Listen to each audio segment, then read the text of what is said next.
Good afternoon, everyone. Welcome to the Whitney Museum of American Art. I'm David Breslin, the DiMartini family curator and director of the collection here, and the curator of Where We Are, selections from the Whitney's collection, 1900 to 1960, the exhibition that occasions today's conversation between Paul Muldoon and Michael Wood. Focusing on works made from 1900 to 1960, Where We Are traces how artists have approached the relationships, institutions, and activities that shape our lives.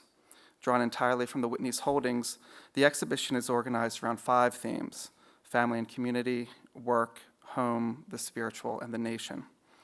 Where We Are, as well as each of its sections, is titled after a phrase in W.H. Auden's poem, September 1st, 1939. Auden, who was raised in England, wrote the poem in New York shortly after his immigration to the United States and at the very outset of World War II. The title of the poem marks the date Germany invaded Poland. While its subject is the beginning of the war, Auden's true theme is how the shadow of a global catastrophe reaches into the far corners of everyday life. Although mournful, the poem concludes by pointing to the individual's capacity to, quote, show an affirming flame. Where We Are shares Auden's guarded optimism, gathering a constellation of artists whose light might lead us forward. Today, Paul Muldoon and Michael Wood, 2 other US-based émigré writers, will focus on the question, why was Auden's understanding of his adopted homeland so enduringly clear-eyed? The discussion will draw on Wood's writing about Auden for the London Review of Books and Muldoon's pastiche of Auden's work in the poem 7 Middagh Street. Reflecting on the significance of the United States for Auden and vice versa, they also will address why outsider perspectives can be the best mirror for a nation seeking to understand itself. Now, just a brief introduction of our 2 speakers. Paul Muldoon has taught at Princeton University for 30 years and is the author of 12 collections of poetry, including Moy Sand and Gravel, for which he won the 2003 Pulitzer Prize. Michael Wood is Professor Emeritus of English and Comparative Literature at Princeton and the author of over 300 essays in the LRB archive. On Empson is his latest book. I'd like to thank Megan Hoyer, the Whitney's Director of Public Programs and Public Engagement, for her work and care putting today's conversation together. I'd also like to thank Edward Mendelsohn, Auden's literary executor, for allowing us to present September 1, 1939 on the walls of the exhibition itself. And I'd invite all of you to see the exhibition after this conversation. And of course, our deepest thanks to Sam Kinchin-Smith and Nick Spice and the London Review of Books for collaborating with us on today's great collaboration. Now, finally, it's my great pleasure to introduce Paul Muldoon and Michael Wood. Thank you.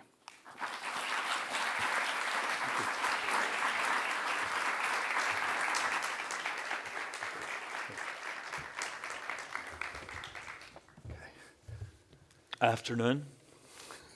Yes, good afternoon. Good afternoon. Thank you, David. Just a quick word by way of introduction to say what a great idea it is to connect Auden in this way to this particular connection, because this poem with a date, September 1st, 1939, also has the effect that it's a poem that feels intensely dated. I mean, in a good and a bad sense, dated, and its date is sort of roundabout. It runs from 1930 to about 1945, 46, or 1950. It's a World War II and its antecedents poem, and in another sense, rather interestingly, undated, running across various themes when it talks about international wrong, for example, and imperial might. We have not outlived those instigations. So I think I like very much the idea of the separate titles, which you'll see if you walk around. You'll hear in a moment when Paul reads the poem, separate titles of the different rooms of the exhibition. The strength of collective. Hear these phrases. You can hear time ringing in your heads. The strength of collective man, an euphoric dream, the furniture of home, where we are. No one exists alone, eros and dust. You hear a whole series of things going there inside that poem. And I think what's interesting about them, you hear them in isolation or hear them now, and you hear them mean all kinds of things that they don't mean in the poem. In the poem, you will mean other things, and they can come in and out of the poem in the way words can. The thing about words, as Auden himself was not always, Auden himself, like many poets, was rather convinced that words meant what he said they meant. Alas or fortunately, this is not true. Words mean what they mean. Sometimes they get out of control, as we all know, even if we're not poets. So the poem was published. The poem September 1st, 1939, was published in October 1939 in the New Republic. It had 2 extra stanzas that Auden took out before actual publication. So Paul, maybe you will read the whole thing, would you? And then this includes, towards the end, there are 2 stanzas that are there. They're not great stanzas, and you might well think you could see why Auden took them out. But there's more to be said about what Auden felt about this poem, and we'll come back to that later. But Paul, if you'd like to read. Yeah, I'm going to stand for this, actually, if you don't mind. I sit in one of the dives on 52nd Street, uncertain and afraid, as the clever hopes expire of a low, dishonest decade. Waves of anger and fear circulate over the bright and darkened lands of the earth, obsessing our private lives. The unmentionable odor of death offends the September night. Accurate scholarship can unearth the whole offense from Luther until now that has driven a culture mad. Find what occurred at Linz, what huge imago made a psychopathic God. I and the public know what all school children learn. Those to whom evil is done do evil in return. Exiled Thucydides knew all that a speech can say about democracy and what dictators do. The elderly rubbish they talk to an apathetic grave. Analyzed all in his book. The enlightenment driven away, the habit-forming pain, mismanagement and grief. We must suffer them all again. Into this neutral air where blind skyscrapers use their full height to proclaim the strength of collective man. Each language pours its vain, competitive excuse. But who can live for long in an euphoric dream? Out of the mirror they stare, imperialism's face and the international wrong. Faces along the bar cling to their average day. The lights must never go out. The music must always play. All the conventions conspire to make this fort assume the furniture of home. Lest we should see where we are, lost in a haunted wood, children afraid of the night, who have never been happy or good. The windiest, militant, trash, important persons shout is not so crude as our wish. What Mad Nijinsky wrote about Diaghilev is true of the normal heart. For the air bred in the bone of each woman and each man craves what it cannot have. Not universal love, but to be loved alone. From the conservative dark into the ethical life, the dense commuters come, repeating their morning vow. I will be true to the wife. I'll concentrate more on my work. And helpless governors wake to resume their compulsory game. Who can release them now? Who can reach the deaf? Who can speak for the dumb? No promises can stay the ruling of the court in session on an act, nor magic wish away its summary effect. What can I do but recall what everyone knows in his heart? One law applies to us all. In spite of terror and death, the continuum of the truth may not be torn apart. All I have is a voice to undo the folded lie, the romantic lie in the brain of the sensual man in the street, and the lie of authority whose buildings grope the sky.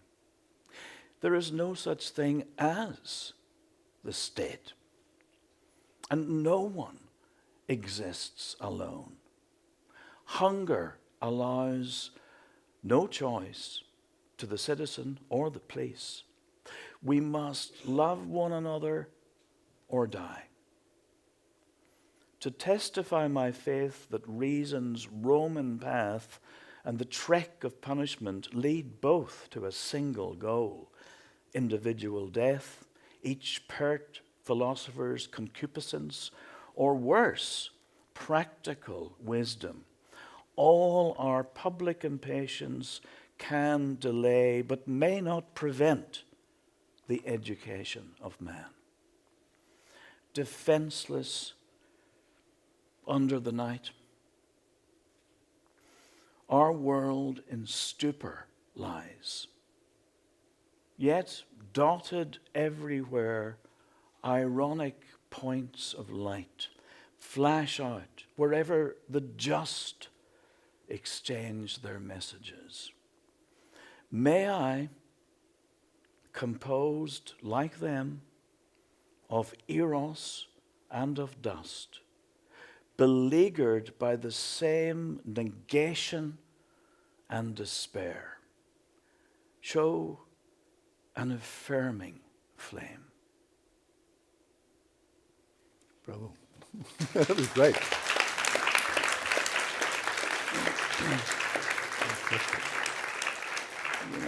I'm struck there just reading it, partly because my wife is in the audience. There's a phrase there about, he refers to the wife. I will be true to the wife, which is probably not a usage that was much used in this part of the world then, and I think is not much used now. It's a point at which we can see he's still holding on to. Yes.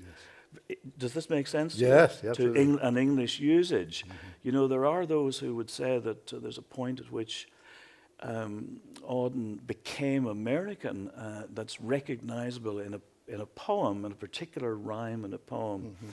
where he at one point he might have rhymed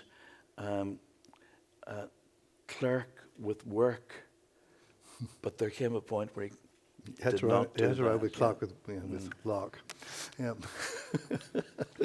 Any other thoughts? As you were reading, Paul, what other thoughts went through your mind? You know, one has to admire the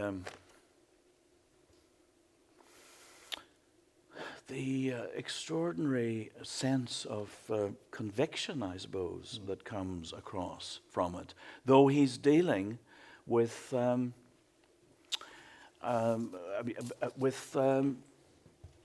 lack of conviction in some cases.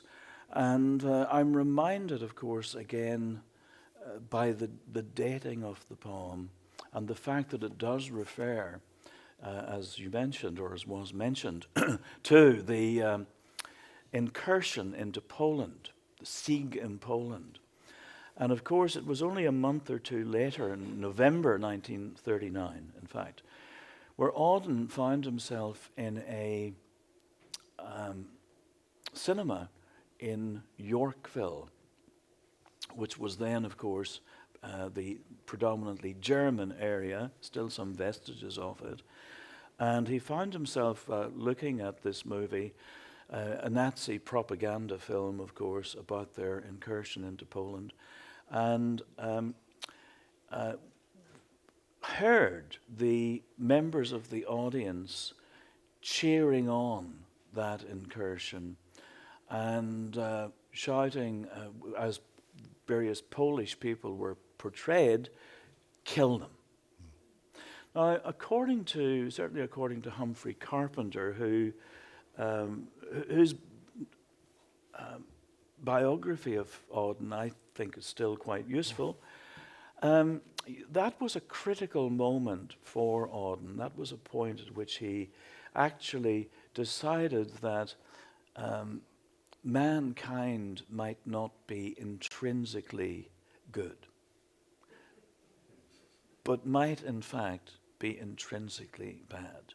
And he lost, I think, some of his conviction, the conviction that had carried him through his career, as it certainly was, as a public poet, as a political poet in the late 20s and certainly through the 30s in the United Kingdom as part of that phenomenon Max Sponde, the great quartet, as it were, of MacNeice, Spender, Auden and Day-Lewis, with its play on the Sponde, Max Sponde. It was almost as if they were one creature, one fabulous creature, and one creature committed to the notion that actually, to put it very simply, and a term that we've heard used, of course, and we'll hear again, Auden uses it vis-a-vis Yeats, that poetry can indeed make something happen. So that idea, I suppose, at some level was still in his mind as he wrote this poem, and indeed that there might be, that someone might pay attention to what a poet might say in a public poem like this. I think you're absolutely right, Paul. I think that there are real conflicts, I think, within the poem too, but there are conflicts between the voice and the claims it makes and what we might think about those claims, what people might have thought about those claims even then. And I think so we have the effect here, I think, and thanks again for that great reading. We're listening to a great poem that is full of, in my view, full of untruths, false claims, certain kinds of precarious statements, but in a way all the more moving for that, because the weaknesses of the claims often make the poetry. Poetry doesn't depend on being right.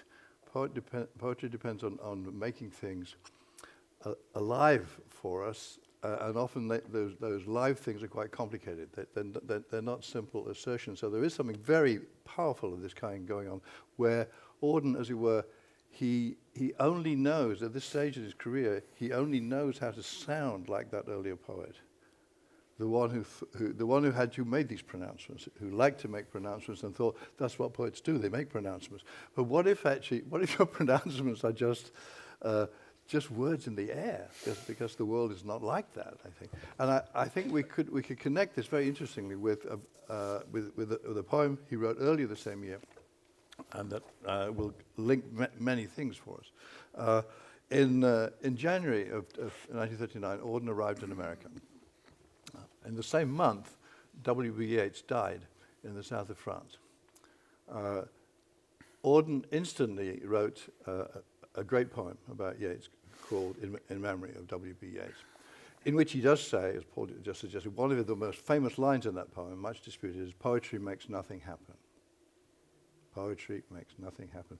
In this poem, we're reading, after a bit of groping, we're suggesting poet can affirm certain things, and it could uncover lies, it can do stuff, So there is an interesting claim there, interesting gap here between January and September.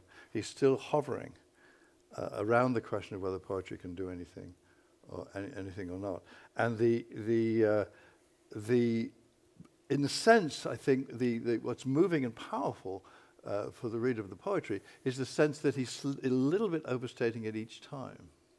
Right, that poetry makes nothing happen is probably a little too much, and the idea that it makes something happen is also a little too much. So that we're into this very interesting territory. And I wonder, Paul, whether you would like to comment on that, or whether we could go go straight to your? Do we travel to Middagh Street, or do we wait a little bit? Middagh Street was where Auden lived in Brooklyn a little bit later, and Paul has a poem centered on that location. Yes, I'm sure there was no clean break. I mean, I doubt very much if there was a road to Damascus moment, as it were, in that cinema. I mean, as you suggest, these are ideas that I suppose he was being exercised by, does it, doesn't it, do I, don't I, for some time. And but I think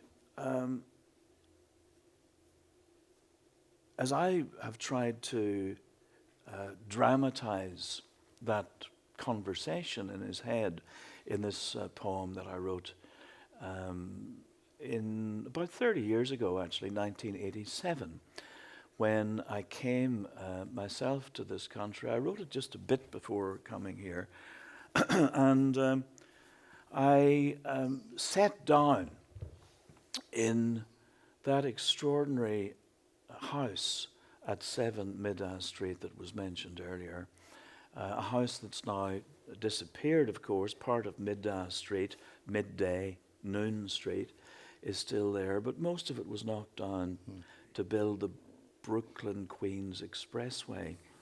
And in that menagerie, actually. Yeah, describe the people there. Menagerie, as Auden described it himself. Menagerie à trois is quite good, but menagerie à how many? Well, menagerie à but, 7 or 8. Well, the thing about it is, actually, it was literally, it was a menagerie in the strictest sense, because in addition to the humans, there were, 1 or 2 snakes and a couple of other exotic creatures. In the house, of course, were Auden and his new love, Chester Calman, Benjamin Britten, Peter Pears, also fresh off the boat. And then there were characters like Gypsy Rose Lee, Carson McCullers, and known as February House, and in fact is the subject of a musical called February House, which came out, maybe 5 years ago, quite an interesting musical. But I have, among the guests at Thanksgiving dinner in 1940, just a bit down the road, Salvador Dali appears in it, and also Louis MacNeice, who'd spent a little bit of time, the first part of Max Bonday. Louis MacNeice, the great Irish poet, who spent most of his life in England, and it was kind of neither one thing nor the other, not quite Irish in Ireland and not quite English in England. I have at either end of the poem Auden suggesting that poetry does in fact have very little in the form of efficacy, a point that he would have, I think, roughly speaking, would have held at that moment. And at the other end, MacNeice saying, well, poetry must make something happen. It must effect some change in the world, however minor. Something must shift, be it only through an image that we don't quite look at a red wheelbarrow in the same way again. We don't quite look at a station of the metro again in the same light. We don't quite come out the other end of any poem, ideally the same person who went in. So in a way, I mean, what this poem of mine is, or that was written through me, is doing is really just setting down, perhaps rather crudely, these two worldviews. Paul, will you read the poem? Before you read the poem, I'd just like to add a sort of academic gloss. That you'll hear these lines here.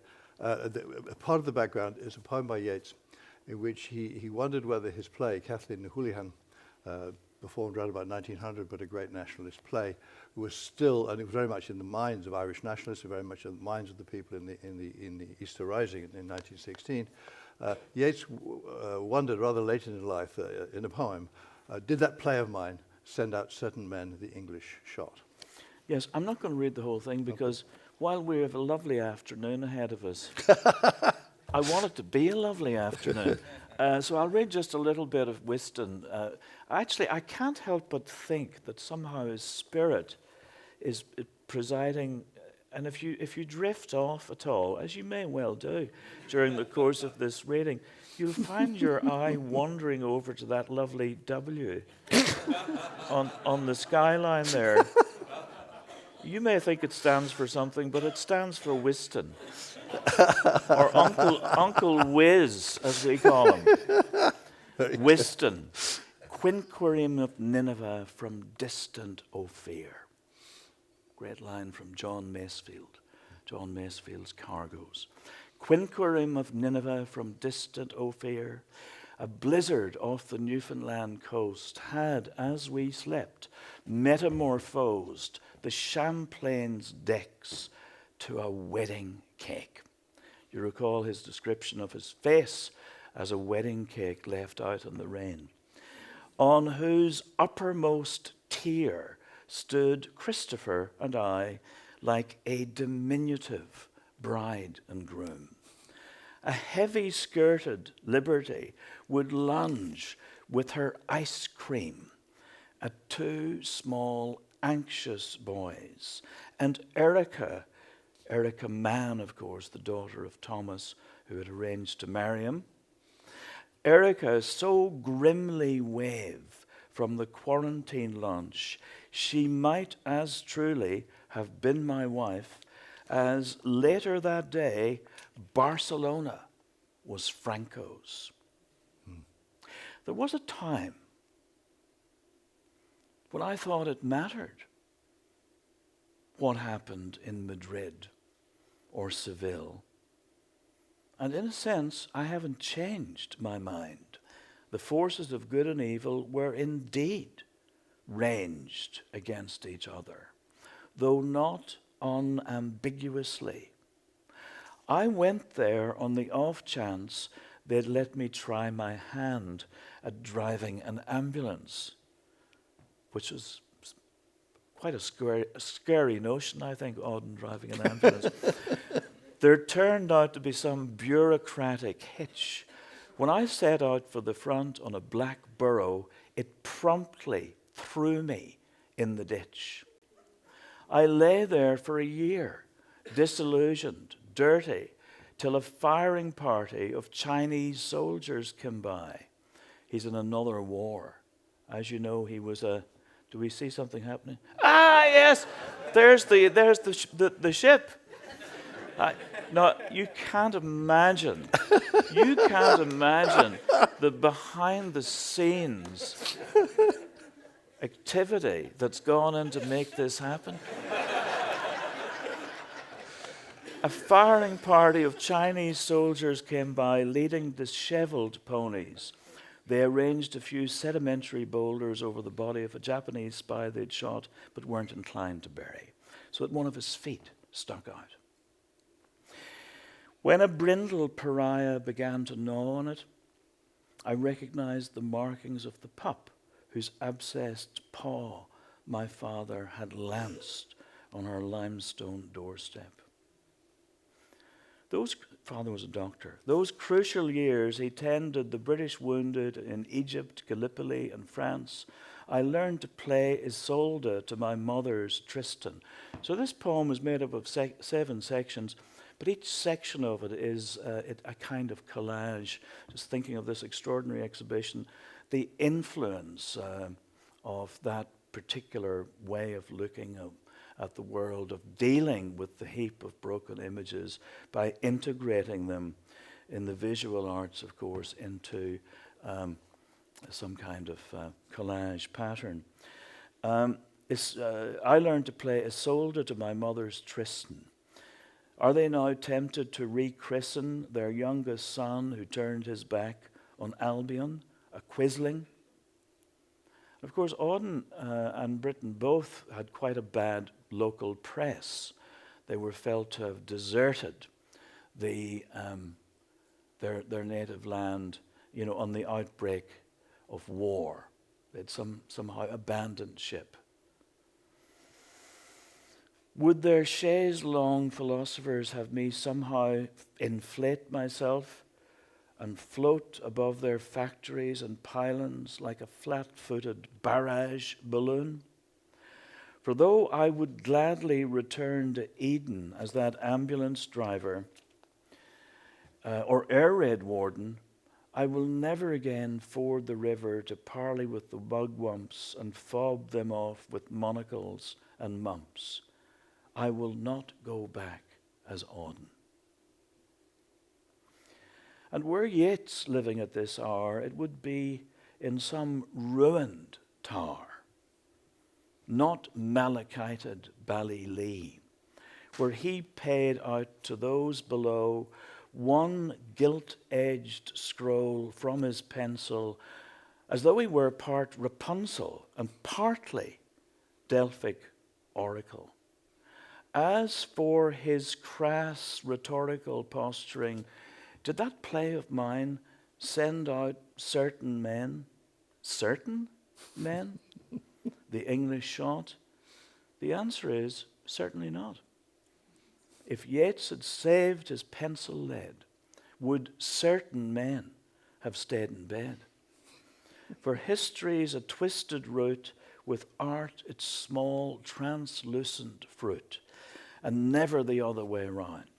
The roots by which we were once bound are severed here in any case, and we are all now dispossessed. Prince, poet, construction worker, salesman, soda fountain jerker, all equally isolated. Each loads flour, sugar, and salted beef into a covered wagon and strikes out for his Oregon, each straining for the ghostly axe of a huge blonde-haired lumberjack. Of course, it's Paul Bunyan, the subject of an opera that Britain had been involved in. If you want me, look for me under your boot soles. When I visited him in a New Hampshire hospital where he had almost gone for a Burton with peritonitis, Louis propped himself up on an ottoman and read aloud the Ode to Whitman from Poeta Nueva York. The impossible Eleanor Clark, with whom MacNeice had found himself in love, Eleanor Clark, who went on to marry Robert Penn Warren, had smuggled in a pail of oysters and clams and a fifth column of Armagnac. Carson McCullers extemporized a blues harmonica on Uranus, pipkins, and pannikins that would have flummoxed Benjamin Franklin. I left them so to the rain of the ear of corn and the journey work of the grass leaf, and found my way next morning to Breadloaf and the diamond-shaped clearing in the forest where I learned to play softball with Robert Frost. For I have leapt with Kierkegaard out of the realm of Brunel and Arkwright, with its mills, canals, and railway bridges, into this great void, where Chester and I exchanged love pledges and vowed our marriage vows. As he lay asleep last night, the bronze of his exposed left leg made me want nothing so much as to weep. I thought of the terrier, of plague, of Aschenbach at the Ledo. Here was my historical Mr. W.H., my only begetter and fair lady, for nothing this wide universe I call. And then Gypsy Rose Lee picks it up. Save thou my rose, in it thou art my all. Now that's enough of that. That gives you some sense. That was fantastic. Thank you. Maybe in a minute, Paul, you could read a bit of the MacNeice piece. Possibly, to follow. possibly, But if time permits. Okay, but just to tag on to the Yeats question, which goes exactly with what Paul was saying Right. before. The wonderful line of certain men English shot, and the answer is certainly not. There is a riposte by the Irish critic Dennis Donahue, who, discussing the poem and discussing the claim and also Paul's poem, says this question, the answer to the question of did that play of mine send out certain men the English shot, the answer is certainly not, certainly not. He's such a wag, that Dennis Donahue. So I'm surprised we haven't heard more of him. so, but it seems to me that idea of that the answer is. But my feeling is the answer is pretty much certainly not. But there is a little wiggle room here between certainly not and other kinds of not, and that's what we get by the double certainty and the double not. Yeah. So I think Dennis Donahue is really saying the opposite of Auden, that poetry can do terrible things to people, and a lot of Irish people die because of reckless poetic statements. And Paul, I think Auden are on the other side of this argument, that is poetry doesn't, words, not just poetry, words don't make things happen. They contribute to all kinds of things, but they don't make them happen. No, I'm torn. I mean, this is a position, of course, one of the things that's increasingly difficult for us to accept somehow is that, somehow what's in the poem is a position paper by the person whose name is lurking about. Yes. Somehow either at the top of the page or the bottom of the page. But, of course, this is a piece of ventriloquism through this character, an imagined character, really, of W.H. Auden at a particular moment, espousing one particular view. And it's not necessarily his view clearly right the way through, and it's certainly not my view necessarily all the way through. So, yes. I mean, I think it's fair to say that Yeats would have liked somehow to think that he'd more effect in the world. Yes. But I'm think not sure that if he did, actually. No, I don't think. Well, I think this is why we were talking a little bit about the poem about Yeats's death and the poem about Yeats, which includes the phrase "poetry makes nothing happen," where we're caught, I think, in a very interesting way between Yeats with what is probably a kind of fake regret, saying, "Did that play of mine send out certain men the English shot?" Saying, "I'm really sorry to have caused his death, but of course I'm delighted to have." My poetry had so much power, right? And Auden saying poetry makes nothing happen, but he follows that phrase by saying it's a way of happening. A mouth. Now, at a certain point, the distinction between making things happen and being a way of happening becomes extremely thin, I think, as a distinction. And there is one of the reasons I love Paul's poem so much, is it takes us into this territory of where we cannot make these categoric statements about certainly not. Right. And we can't say poetry makes nothing happen because we don't know really how much it makes happen and how much it falls short of making things happen. I think the notion that it is itself a way of happening is actually a really important one, because to me it suggests that while it is no more important than philosophy or politics or psychiatry or Twitter. Podiatry. Podiatry. One of my favorites. I found myself in a podiatrist's office there one April. And on the wall it said, "April is National Podiatry Month." And I said, "Really? I thought it was national." Anyway, podiatry, it's no more important than any of these things. But it is at least as important, or no less important. It is possible that podiatry makes more things happen. Well, it depends it's a question of what one wants done. And, there is a connection, I think, between the metrical foot and the... Anyway. Sorry. Yes, very Look, good. It's Sunday afternoon. This is... This is the sort of thing that gets him into terrible trouble in places like Oxford. You know. Paul, read us a bit of the Louis McNeice voice, because this is where this sort of argument, it's beautifully associated with Lorca's death and other things where really yes. this business about being a poet. Another way of saying poetry, talking about poetry's situation is not to say does poetry make anything happen, but what happens to poets. Sometimes they get killed for being poets. I'll read a wee bit of this. Yeah, it's not too long. One end, there's a piece spoken by Carson McCullers, which ends up with a description of Erica Mann and Sandalwood, the musky otto of her cleft. Two girls in silk kimonos, which of course is a line from Yeats. And then Louis comes in and he says, one, both beautiful, one a gazebo.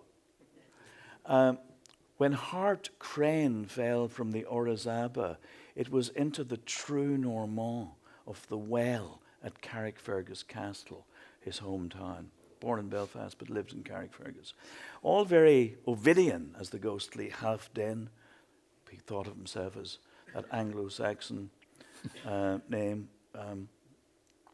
Once remarked of both sorts of kipper we were forced to eat at supper every night in Reykjavik. One tasted of toenails, one of the thick skin on the soles of the feet.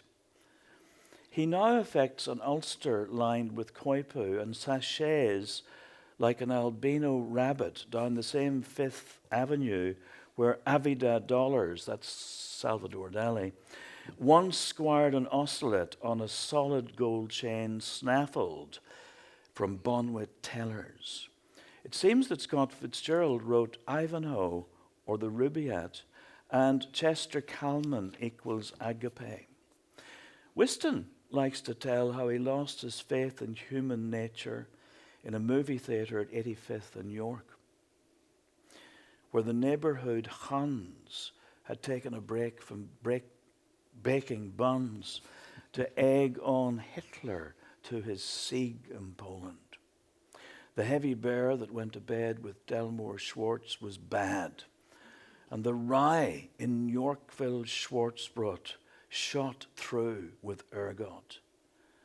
Since when he set himself up as a stylite, waiting for hostilities to cease, a Dutch master intent only on painting an oyster or lemon, all those afternoons in the Ashmolean, or the slur of light in a red goblet while Montagues and Capulets run riot, as they did 5 years ago in the Short Strand and Sandy Row.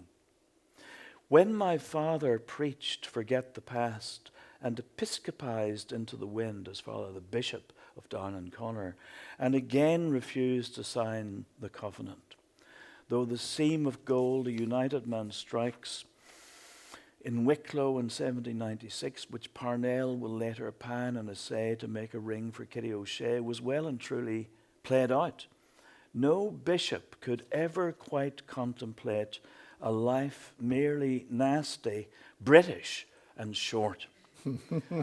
Delmore was ushered from that same movie theatre with Everything You Do Matters. The displacement of soap suds in a basin may have some repercussion for a distant ship. Only last night I tried to butt the uneven pages of a Belfast Newsletter from 1937 into some sort of shape. Imagine a great white highway, a quarter of a mile broad, extending the length of Ireland from the Giant's Causeway to Mizzen Head. And you can grasp the magnitude of our annual output of linen. Among the blue flowers of the flax, a linnet sang out Lundy at the implications of that bleach green. It was merely a figure of speech. Call it what you like. The grey skies of an Irish republic are as nothing compared to this blue dome. He tailed off over the flax dam to return with a charm of goldfinches who assailed me with their not an inch and their no, and yet again no. As they asperged me with kerosene, I recognized the voice of Sir Edward Carson, bid me strike a match and blow. I'm going to skip this next bit. After drinking all night in a Sands Street shebeen, where a sailor played a melodeon made from a merman's spine, I left by the back door of Muldoon's. It might have been the Rotterdam. On a Monday morning, falling in with the thousands of shipyard men who tramped towards the front gates of Harland and Wolff. The one-eyed foreman had strayed out of Homer. McNeice, that's a Fenian name.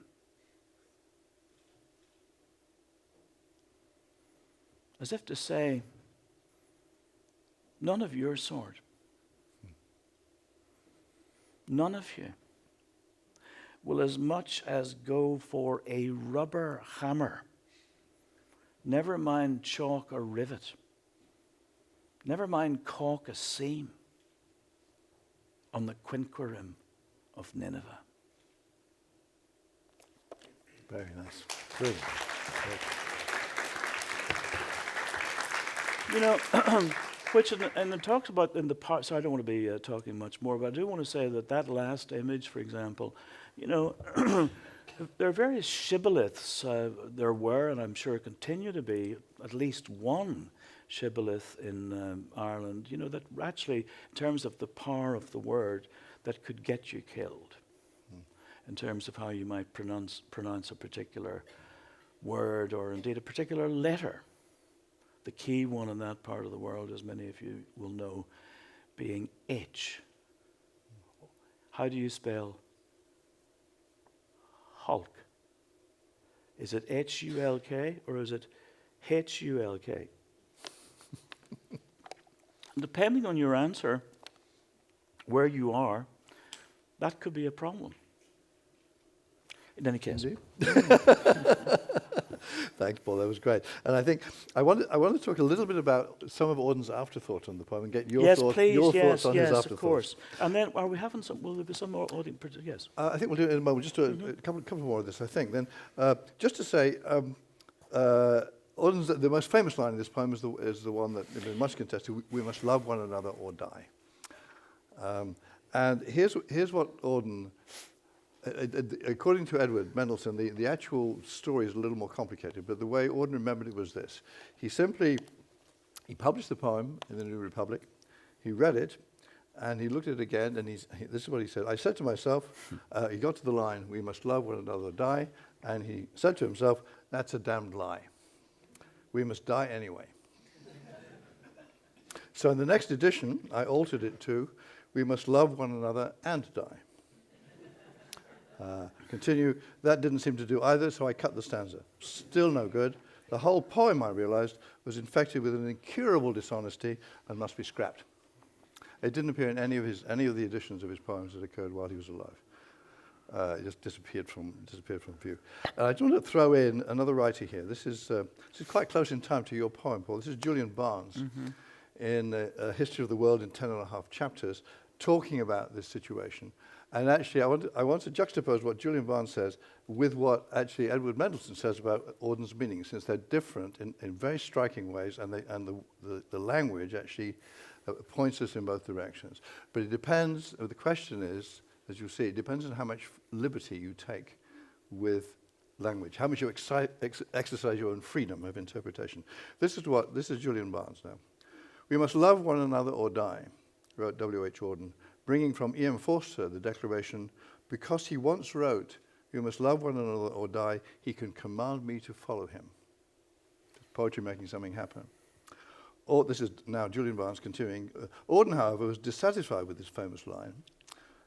That's a damn lie, he commented. We must die anyway. So when reprinting the poem, he altered the line to the more logical, we must love one another and die. Later, he suppressed altogether. Now, this is Julian Barnes' comment. When I first came across it, the shift from we must love one another or die to we must love one another and die, I applauded the honest rigor with which Auden the critic revised Auden the poet. Now I'm not so sure. We must love one another and die certainly has logic on its side. It's also about as interesting on the subject of the human condition and as striking as we must listen to the radio and die, or we must remember to defrost the fridge and die. Auden was rightly suspicious of his own rhetoric, but there are equally logical and more persuasive ways of reading the or line. We must love one another or die. First, this is Julian Barnes, the first most obvious one is this: we must love one another because if we don't, we are liable to end up killing one another. And the second is we must love one another because if we don't, if love doesn't fuel our lives, then we might as well be dead. What's interesting about this is that this is the way most of us read the line. I certainly read the line in that way and wish he just left it alone and kept it and published the poem. But in context, as Edward Milton reminds us, that's not what the line means, and it isn't adaptable in that way. The lines go, hunger allows no choice. To the citizen or the police, we must love one another or die. See, so for Auden it meant do as you're told. Either obey base instinct or the police, or whatever. We must love one another. If you don't love one another in the way we say so, you're going to die. So the wonderful Julian Barnes reading is actually very humane and Auden himself later might have thought this, but that was not what he meant at that time. What he meant was even at that moment, he seems to have meant, the reason he took it out of the poem, he didn't want to go with it, was he hated authority. He's writing a poem in September 1939, and this is an authoritarian instruction. Love one another because I say so. Otherwise, you're dead. Right? And he couldn't bear having written it. Just to look there, Yeah. see, hunger allows no choice to the citizen or the place.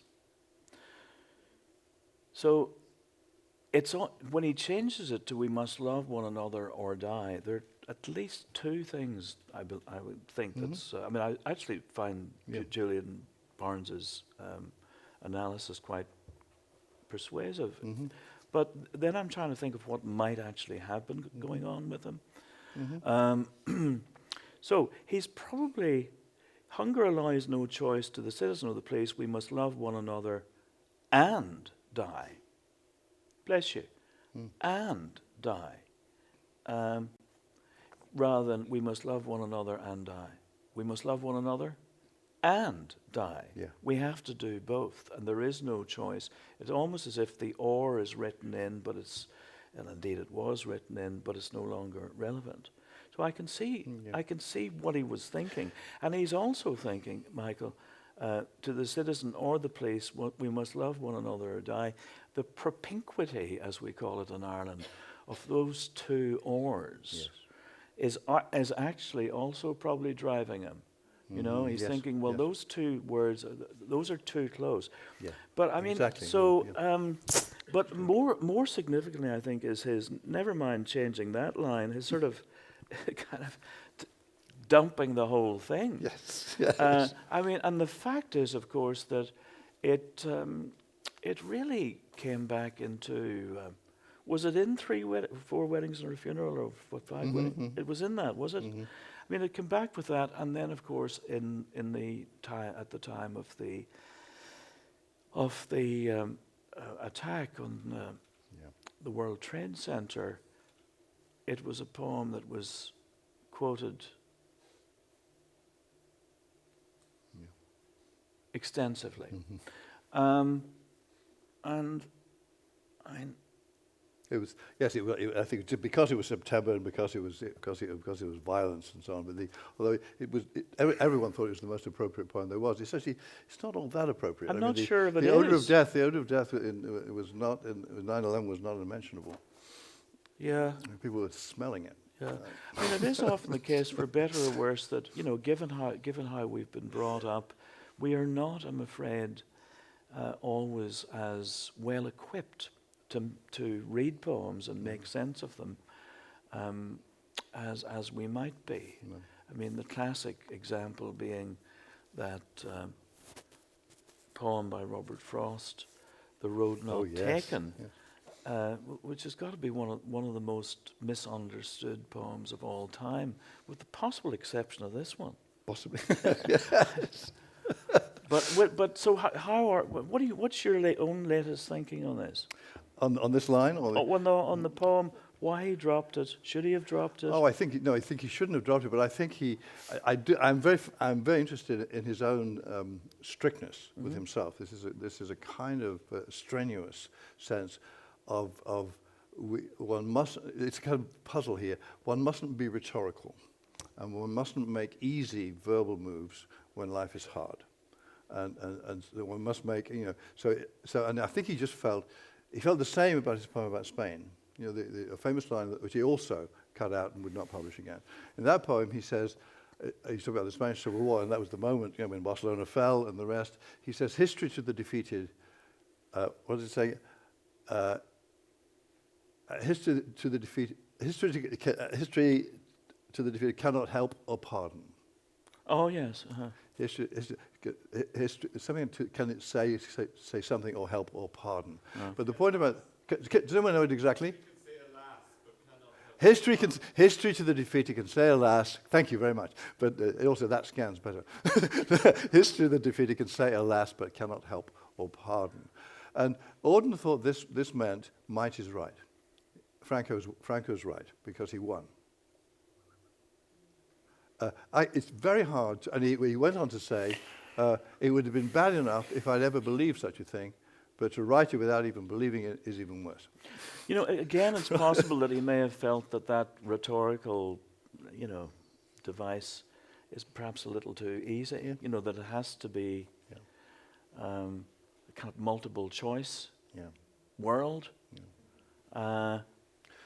I mean, are the two things really in opposition to one another? Yeah. Is a question. Yeah, would they I mean, be? as is the case with loving one another, in some sense, and dying. I do understand what Julian Barnes is saying about it, but Well, I think Julian Barnes is interesting. I'm more sympathetic to the first one. We must love one another because we'll kill each other if we don't. Yeah.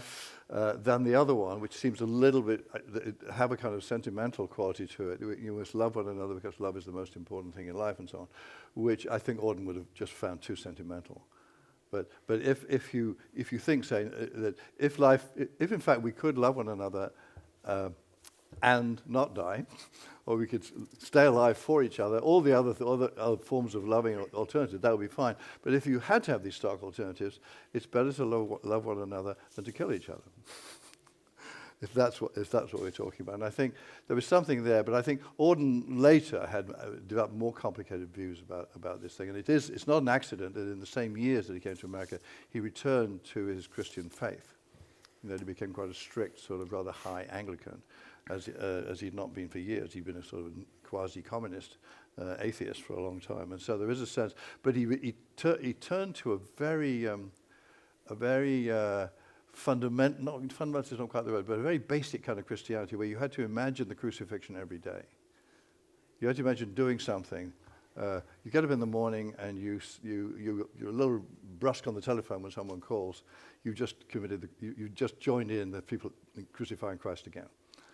Every small event is a re-crucifixion of Christ. So it was a very strenuous, harsh sort of vision, always about himself. Yeah. And it's a bit like the reverse of the Yeats. He quite liked to blame himself for things, and he hated being rewarded for things. So he felt deeply embarrassed to be a professor of poetry at Oxford. And every time he was honoured in some way, he was sick. so there is a kind of curious strenuousness of here. But very, very, I think in the poems, if you take the poems as the precipitate of this thing, not as you say, not a message, not a post, not a posting, not a proposition, and not even, I would say, not even a coherent summing up to the thing, but a kind of offshoot or a kind of chemical precipitate of a condition. Then even the uncertainties are important, I think, and the direct literal statements become very moving because they're not true than because they are. It's Because interesting. sorry, yeah. When you use the word chemical there, of course, one of the terms he used of his day-to-day life, having to do with his drug use, was what he called the chemical life. Mm-hmm. Uppers in the morning, downers in the evening, and in a way of keeping a balance. I mean, it's either or it's kind of interesting. Yeah.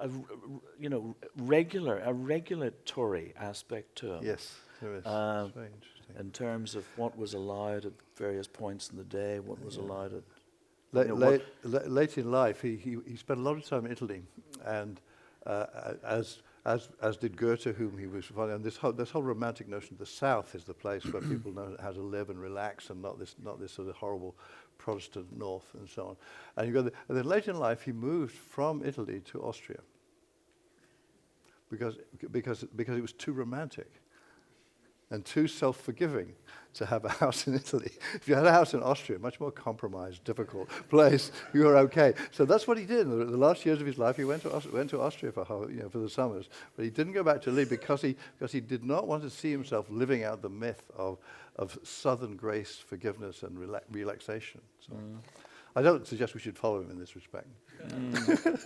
we should open up to some questions, perhaps, and hear from you. I would like to say something. So there's a mic over here and over there. Yeah.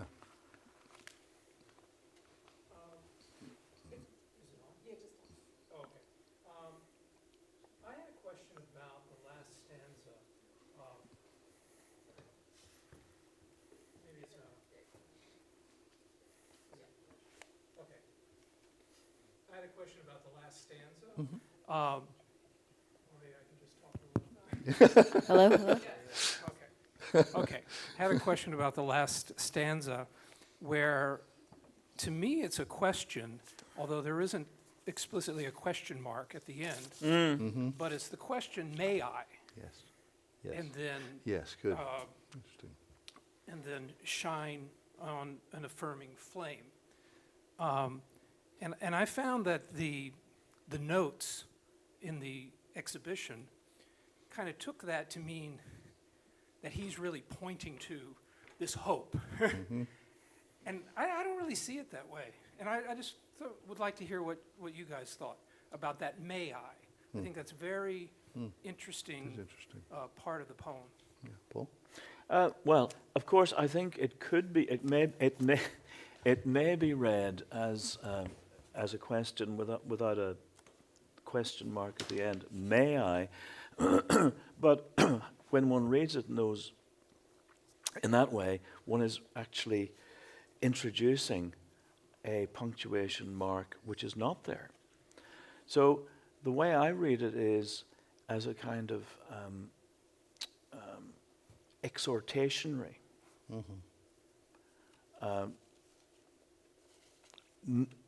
May it be, let it be, may I, under these circumstances, act as follows. So I don't read it primarily as a question. In fact, I don't really read it as a question at all, though of course it could be a question. I'd be more persuaded were there a question mark, right? It follows on from these lines that I think. My feeling about the end of the poem is that he becomes less and less secure about why he's writing the poem, and what this is about, and that he suddenly starts reaching. He wants to. I mean, I think earlier when he says, "All I have is a voice to undo the folded lie, the romantic lie in the brain," he is claiming the poet can do something. There are lies out there, and poetry can do something about it. That's not what the poem as a whole suggests to me. But on the other hand, the voice speaking in the poem at this moment wishes to say, I have a voice, that's true. Will the voice undo the folded lie? The chances are it won't. Chances are the folded lie is going to keep going on and on. But, sorry, Paul, you want to say something? No, go ahead. But that, I think this continues. So the voice, the desire to undo the folded lie. And then I think he gets a little desperate, because he then imagines a group of people he calls the just. who were sort of out there. So there's Hitler, there are all those Germans, there was Poles, there was the people, this terrible world full of terrible people of all kinds. But there are, what he says, yet our world in stupor lies, yet dotted everywhere, ironic points of light flash out wherever the just exchange their messages. So there is some psychic atmosphere here where whoever the just are, they're there. We don't know who they are, but they're exchanging messages. And I think in this context, I think my reading would be the same as Paul's. In the context of a world in which there are these scattered, Few just people, points of light, you want to say, with any luck, I'll be one. I'll be allowed to join them. I'll My put my little flame to little that. flame will join You them. know, yeah. one of the the word that's maybe actually problematic in the midst of that, well, there are two things. You're right. First of all, he's got this fabulous poem, Up and Running, right? It's at cruising altitude. You know, we've got the thing up. Getting the poem up is one of the big problems. But there's one further, perhaps even greater problem. How do you get it down? And you have to get it down, you know, you have to come out of it with a sense that people, you know, okay, it ended there for a reason. There was some kind of solution and maybe even salvation in there. And so he's desperate for an image. He's desperate for a metaphor. Yeah. He's Yes, absolutely. desperate for a metaphor. And the problem with the metaphor he's presenting, and this may be why he disowned it, is that these points of light, who was it who used to talk about 1,000? It was George, the first Bush. What a fabulous guy he was. The 1,000 points of light, right? So you got the points of light. But unfortunately, he has rather, you know, put them on, he's kind of hidden them a little bit under a, what do you hide your light under? Under a under a bushel. He's put it under a bit of a bushel because he's described them as ironic. Yes.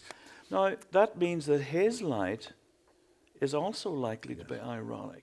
And frankly, that's not the way to leave the stage. Yeah. That could be, Yeah. does that make any It sense does, to you? but I also think there is a kind of sort of second level or belated reaction in which you think that what looks like a rather lame, to me, a rather lame poetic ending, affirming flame seems, you know, a little ready-made and so on. It could, in its very poverty, speak to us. Right. That's the best. This is a wonderful point. The best he can do is this rather feeble line. That shows how desperate he is. So it's a true picture of desperation, but not a true picture of affirmation. It's a true picture of the desire to affirm. You know, one has to think also of where that flame is drawn from. Where does it come from? From what system does it come? Now, he has, in one of the stanzas that I read, and which he has dropped even before it got to the New Republic, he has the Roman. He does have a Roman reference. Yeah. And I think that may be some notion of an altar. I think actually it's less from somehow, and I've really no way of proving this, but I think it's somehow more Roman than Christian, Roman you know, Christian, yes. in terms of the little votive lamp. I think this is, yeah. You know? Yes, yeah. Yes. And also the line above had this is where he I mean, as Roman and Greek, this is where eros appears. That these just people are composed of eros and dust. Right? So it's love again. I mean, they love and they die. Well, there's also there is that character who went out with a lamp looking for a just man. What do you say? Diogenes. So that may be part of the story. I mean, he's bringing that may be lurking about there too. Yeah. Doesn't that make sense? Yeah. There was there's also a great pair of lines. In the lines that he didn't lose is this line about each pert philosopher's concupiscence. Yeah. I mean, you can't do better than that, really. You know, when I find myself reading concupiscence, I was getting quite excited even as I read it, because I haven't thought about that since concupiscence and evil desires. Yes. One of the things one was warned against Yes, yes. back in the day, and perhaps, who knows, maybe in this day too. Yes. Yeah, the Kurds. Well, Stevens, yes, yes. yeah, the Kurd. Yes, the Kurds, concupiscent Kurds. Very good. Yeah. Yes. Anyone else? Yeah. Is it on? The reference to Eros made me think of another poem, another famous poem that he wrote more or less at the same time, namely the In Memoriam to Freud. Oh, yeah. I was wondering whether you have anything to say about the connection between the two poems. That's interesting. Well, I don't recall that. But is there a particular line in which he meant? Sad as Eros, builder of cities. That's right. Yes, yes. Yeah. No, it's that sense that we must mourn the death of Freud because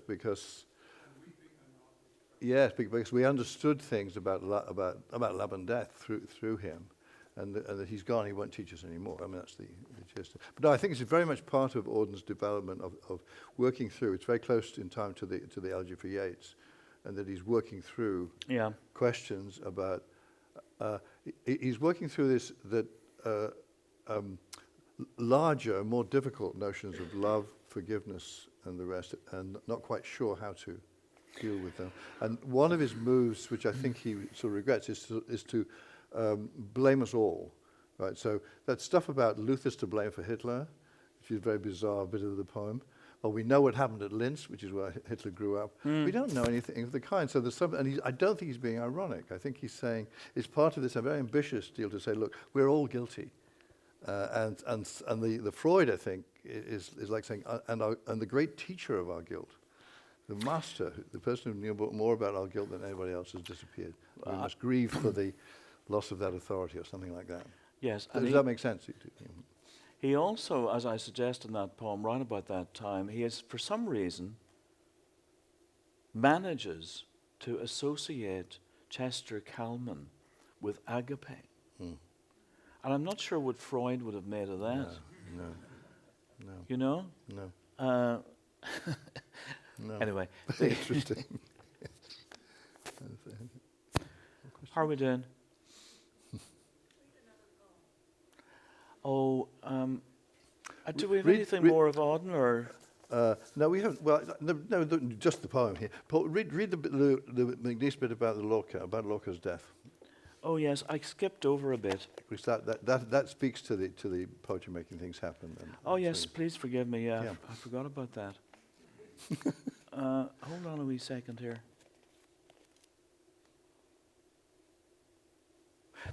Yeah, so there was that. I recognized the voice of Sir Edward Carson, bid me strike a match and blow. In dreams begin responsibilities.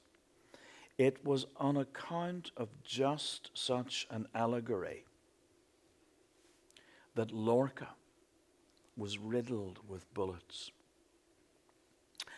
and lay mouth down in the fickle shadow of his own blood. As the drunken soldiers of the gypsy ballads started back for town, they heard him calling through the mist, "When I die, leave the balcony shutters open." For poetry can make things happen. Not only can, but must. And the very painting of that oyster is in itself a political gesture. As O'Daly well knows, that Salvador Dali, who somehow, what do you say? Imagined. Why do I say imagined? He's suggested from time to time that he might have some Irish background, O'Daly. As O'Daly well knows. O'Daly is this. Yeah. Oh, makes sense. It makes total sense to me. It was in the olive grove where Lorca's buried that he envisaged 2 pieces of bread expressing the idea of love, with its miniature duelists and chess pawn expressing also his idea of Spain. If only he had been here today to make his meaning absolutely clear. So that, for me, brandy and smoked quail and a crumpled baguette conjure O'Daly, then themselves, then Beckett's up the Republic, then Beatrice and Benedict in the back seat of Eleanor's mother's Pontiac. That's great. Very good. Very good. You stop there?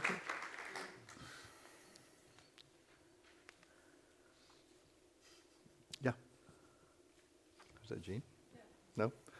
Okay. Should we? So, well, thank you. Thank you all for being here. It was terrific. Wonderful. Thank you.